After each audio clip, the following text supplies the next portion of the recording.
busy muna ngayon ang lola nyo. Maghihimay muna ako nitong whole chicken. Handa sa ng aming papa. Birthday. Kamatayan pala. Ang kanyang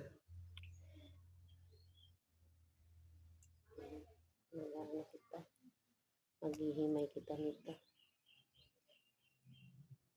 Wala naman kasing gagawa nito. Ako lang. Sasama na natin yung buto sa pansit. Papa, sama na natin yung buto ng liig. Pansit. Pwede na yan. Ayan. Nalagyan na namin ito. Malambot na.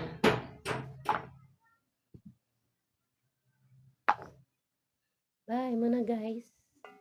Maghihimay muna ako nitong manok ha. Bye-bye.